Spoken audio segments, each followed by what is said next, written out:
अच्छा तो दोस्तों आज की वीडियो हम रेक्टिफायर के बारे में बात करेंगे और डिटेल से समझने की कोशिश करेंगे कि यार इसके अंदर जो सर्किट है वो क्या काम करता है और इसमें जो रेक्टिफायर है उसको चेक किस तरह से करते हैं। एक्सपर्ट से जानते हैं कि यार ये है क्या चीज़ और इसको किस तरह से हम चेक करेंगे कि यार ये किस तरह काम करता है। तो आप क्या बता सकते हैं यार कि इसमें किस तरह से ये चीज़ काम करती है और इसका मकसद क्या है बाइक के अंदर। सो बेसिकली ये जर्नल आम लोगों के फहम में यही बात है कि ये एक रेक्टिफायर है और जैसे कि एक नॉर्मल कोई भी रेक्टिफायर डायोड काम करता है, ये रेक्टिफिकेशन करता है। जी जी। लेकिन डिटेल में इसकी इंफॉर्मेशन ऐसे है कि ये बेसिकली दो सर्किट्स हैं इसमें।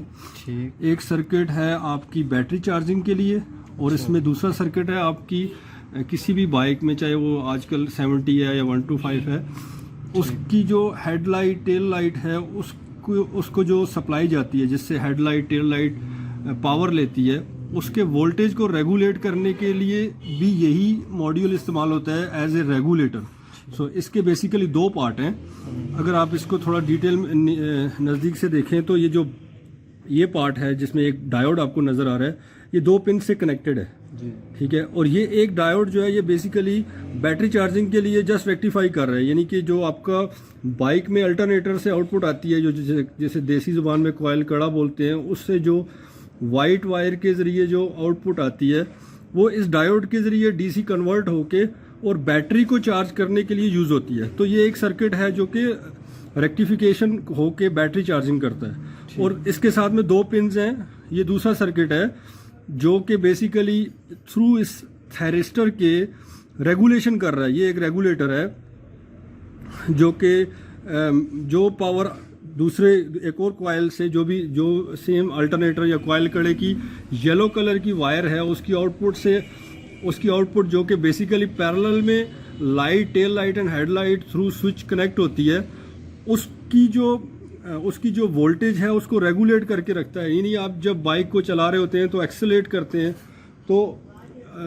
जितना आप एक्सेलेरेट करते हैं उतनी ज़्यादा वोल्टेज जनरेट होते हैं। अगर वो एसी वोल्टेज जो जनरेट हो रहे हैं वो सेम वोल्टेज अगर हेडलाइट या टेल लाइट के बल्ब को जा रहे हों तो वो उसको डैमेज कर देते हैं। एक सर्टन रेंज होती है, आप 20 वोल्ट मैक्सिमम एक बल्ब को दे सकते हैं, जो कि नॉर्मल 12 वोल्ट का बल्ब होता है। लेकिन ठीक हो गया उसके बाद। सो फर्दर हम लोग इसकी डिटेल में कि इंटरनली क्या क्या कंपोनेंट्स हैं, हम लोगों ने एक छोटी सी ड्राइंग बनाई है टू एलेबोरेट कि ये कैसे लॉजिकली काम करता है, और थोड़ा अंडरस्टैंडिंग के लिए कि ये इंटरनली इसमें क्या क्या कंपोनेंट्स हैं वो हम लोग आपको एक ड्राइंग में शो करवाते हैं। ठीक हो गया। सो ये बेसिकली रेक्टिफायर की पिन ड्राइंग है। अगर आप ये 4 पिन्स हैं, ठीक है, सेम वे इसमें ये 4 पिन है, ठीक है। और ये ड्राइंग में हमने शो करवाया है कि ये वाइट है, ये रेड है, नेम दिया हुआ है, and then green and yellow. So basically ये वो वायर के कलर हैं जो एक वायरिंग हार्नेस में, बाइक की वायरिंग हार्नेस में प्लग्स में आके रेक्टिफायर को लगती हैं, तो ये उन वायर्स के कलर हैं। ठीक है, जो आपको ये नीचे भी सेम वे नज़र आ रहे हैं। ये पिन ड्राइंग है और ये इसकी आप वायरिंग ड्राइंग में ये आपको देख सकते हैं कि ये सेम वायर के कलर आ रहे हैं। सो अगर हम लोग सिंपल सर्किट में पहला सर्किट हम डिस्कस करें कि ये रेक्टिफायर जो है, रेक्टिफायर जिससे बैटरी चार्ज होती है, वो इंटरनली कैसे है। सो बेसिकली आपका एक ही डायोड है इसमें, वो जो ये ब्लैक कलर का इसमें नज़र आ रहा है आपको। सो यही डायोड आपका, जिसको white wire as AC circuit आता है, और देन ये इस डायोड से आप इसको रेक्टिफाई करके देन आउटपुट से आप बैटरी कनेक्ट करते हैं। ठीक है, जो कि वाइट गोज टू रेड, मतलब वाइट वायर से जो एसी सिग्नल आता है, पावर आती है, वो रेक्टिफाई होके डायोड के ज़रिए वो बैटरी को चार्ज करती है। तो ये आपका एक सर्किट कंप्लीट हो गया। सेम वे ये पिन ड्राइंग है, इसमें 2 वायर्स हैं। सेम वे आपका ये एक सर्किट है सेपरेट जो कि रेक्टिफाई करता है। अभी हमने रेक्टिफायर सर्किट के बारे में बात की है जो कि बैटरी रेक्टिफिकेशन करता है। अभी दूसरा सर्किट जो सेम इसी एक रेक्टिफायर के अंदर जो दूसरा रेगुलेशन का सर्किट है, उसके बारे में ब्रीफली डिस्कस करते हैं कि आप बेसिकली इसमें ग्रीन एंड येलो 2 वायर के ऊपर ये सर्किट काम करता है। ये येलो वायर वही है जो आप बाइक में टेल और हेडलाइट को पावर देते हैं फ्रॉम अल्टरनेटर।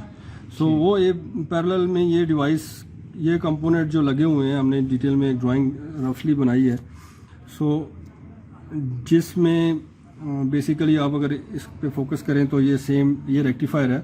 ब्रिज रेक्टिफायर है, और इसके अंदर ब्रिज रेक्टिफायर है, सेम वे कैपेसिटर्स हैं, ये थायरिस्टर है जो ये लगा हुआ है, जिससे अब बेसिकली ये वोल्टेज रेगुलेटर सर्किट बनता है। इसका कंट्रोल सर्किट ये है, आप इधर से रेक्टिफाई करके कैपेसिटर्स एंड देन इसमें डायोड्स हैं, और ये एक ट्रांजिस्टर है छोटा जो इसमें आपको इधर से मिल रहा है।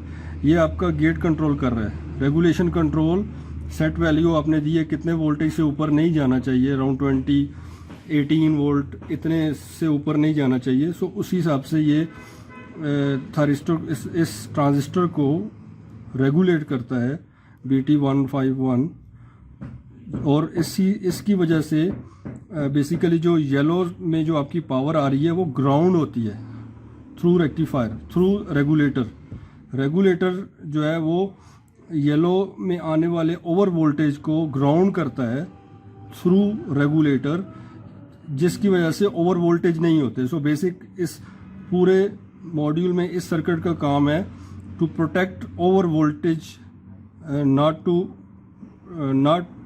To damage the bulbs, not to damage the light, headlight or tail light bulbs। अच्छा, तो अभी जिस तरह कि आपने बोला है कि यार ये जो SCR है हमारा या थायरिस्टर आप बोल रहे हैं, तो ये अक्सर जब बाइक को हम रेस देते हैं तो वो लाइट जो होती है हेडलाइट, तो इसको जब हम बाइक को फुल रेस देते हैं तो वो बल्ब अक्सर जल जाते हैं, एकदम ब्लिंक करके तो वो बल्ब जल जाते हैं। तो मकसद कि उस चीज़ में इस चीज़ का ही फॉल्ट होता है। हाँ, ये मैं अभी आपको बता रहा था ना कि अगर मोस्टली क्या है कि इसमें जैसे कि अभी बैटरी का सर्किट तो एक सिंपल एक डायोड है, लेकिन जो रेगुलेशन है, वोल्टेज रेगुलेटर का सर्किट है, वो एक इस BT151 थायरिस्टर के थ्रू कंट्रोल हो रहा है। सो अगर इसमें कोई भी कंपोनेंट डैमेज है, इट्स सेल्फ थायरिस्टर डैमेज है, या इसका firing control circuit, regulation control circuit जो है वो डैमेज है, तो आपकी ओवर वोल्टेज होंगे। वायर लूज भी है, फर्ज करें ग्राउंड से कनेक्ट नहीं है आपकी वायर, ग्राउंड वाली वायर डैमेज है, ठीक है, इटसेल्फ इसमें इंटरनल सर्किट में कोई फॉल्ट है, प्लग लूज है, किसी भी वजह से अगर इसका ग्राउंड भी मिस है, तब भी आपका ये रेगुलेशन नहीं करेगा। रेगुलेशन, ये दोनों वायर प्रॉपरली कनेक्टेड होने चाहिए, इसके ऊपर AC सप्लाई आ रही है, जब ये कनेक्टेड है तभी ये थ्रू थायरिस्टर जो है आपकी रेगुलेशन करेगा, और आपकी लैंप जो हेडलाइट्स हैं वो डैमेज नहीं होंगी। तो इसका सिंपल टेस्टिंग पर्पस क्या है कि ये ब्रिज रेक्टिफायर अगर कनेक्टेड है विद द बाइक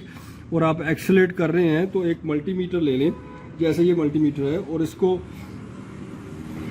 मल्टीमीटर को आप वोल्टेज की रेंज पे रख के इसी वोल्टेज, और इसके ये जो टर्मिनल है दो, ग्रीन एंड येलो, और हेडलाइट के अंदर जो जहाँ पे लैंप कनेक्टेड होता है उसमें आप दो वायर से कनेक्ट करें और उसको एक्सेलेरेट करें। आपके जो वोल्टेज हैं वो should not go more than 16 और मैक्सिमम 20 वोल्ट। इससे ज़्यादा जाएंगे तो लैंप जल जाएगा, और अगर वो ज़्यादा जा रहे हैं तो उसमें फॉल्ट रेक्टिफायर का ये जो पूरा मॉड्यूल है, इसमें ये रेगुलेशन सर्किट में प्रॉब्लम है या वायरिंग का प्रॉब्लम है। ठीक हो गया। तो इसको जो हमारे पास ये रेक्टिफायर है, इसको मीटर की मदद से हम किस तरह से चेक कर सकते हैं कि जी एक्सटर्नली जो है, आप जो रेक्टिफायर का जो रेक्टिफायर पार्ट है, ये जो पार्ट है डायोड है, वो आप एक सिंपल वे से आप चेक कर सकते हैं। जैसे ये 0.51 पे फॉरवर्ड बाइस एक डायोड हो रहा है, तो अगर ये डायोड इस तरह आपको दिखा रहा है तो दैट इज़ ओके, डायोड सही है। और आप इसको अपोजिट भी चेक कर सकते हैं कि ओपन सर्किट होना चाहिए, और इस तरह ये फॉरवर्ड बाइस हो रहा है डायोड। और अगर ये शॉर्ट हो जाएगा या ये आपको शो करवाएगा कि ज़ीरो रेजिस्टेंस है या शॉर्ट सर्किटेड है या डैमेज है, तो ये इधर ये short circuit like this show करेगा, ओके, और ओपन सर्किट शो करेगा। ठीक है। तो इस कंडीशन में आपको पता है कि आपका रेक्टिफायर सर्किट डैमेज है। और जहाँ तक ये रेगुलेशन सर्किट है, आप एक्सटर्नली तो इसे इस तरह सिंपली चेक नहीं कर सकते। ये चेक कर सकते हैं कि समटाइम अगर वो शॉर्ट सर्किटेड है तो आपको ये मल्टीमीटर कोई भी है तो उससे आपको मालूम पड़ेगा कि ये तो उसको ओपन सर्किट होना चाहिए, तो ये शॉर्ट सर्किट हो गया है, तो दैट्स आल्सो साइन कि ये डैमेज हो गया। और समटाइम अभी जैसे ये ओपन सर्किट है, मे बी इसमें कुछ कंपोनेंट्स हैं जो आपके इंटरनली डैमेज है, लेकिन आपका यहाँ से बाहर से आप चेक नहीं कर सकते, उसके लिए आपको ये रिमूव करके या फिजिकली देखना पड़ेगा कि कोई कंपोनेंट डैमेज तो नहीं है। इसमें हमने डिटेल में ये सब कंपोनेंट्स की आपके सामने ड्राइंग है, कैपेसिटर्स है, रेजिस्टेंस है, यहाँ पे ट्रांजिस्टर है, डायोड्स हैं, छोटे छोटे ये सारे कंपोनेंट्स है, रेक्टिफायर है। तो अगर सब फर्ज करो रेक्टिफायर शॉर्ट हो गया तो आपको यहाँ पे पता चलेगा, जो ये उसके दो टर्मिनल्स हैं, यहाँ पे आपको पता चलेगा कि शॉर्ट सर्किट हो गया। लेकिन अगर ओपन सर्किट हो गया और आपको फिर पता नहीं चलेगा, ठीक है। तो कंपोनेंट वाइज आप इसको सेपरेटली एक एक कंपोनेंट भी इसका चेक कर सकते हैं, ये इसका वे है। वैसे ही तो ये कॉस्ट इफेक्टिव है, चीपर आइटम है, आप जस्ट रिप्लेस कर सकते हैं नया, अगर आपका वोल्टेज रेगुलेशन काम नहीं कर रही। अगर इसमें आपको फिजिकली नहीं पता चल रहा, यानी फिजिकली ओपन सर्किट है और आप चेक कर लगाते हैं तो आपके यहाँ पे सप्लाई तो आ रही है लेकिन ओवर वोल्टेज हो रहा है, तो उसको रिप्लेस कर दें। ठीक है, वेरी सिंपल। तो दोस्तों उम्मीद है कि आपको आज की ये वीडियो अच्छी लगी होगी, क्योंकि इसमें हमने कोशिश ये की है कि डिटेल से आपको जो भी कंपोनेंट्स हैं उनकी तफसील दी जाए। तो मिलते हैं फिर नेक्स्ट वीडियो में, तब तक के लिए अल्लाह हाफिज़।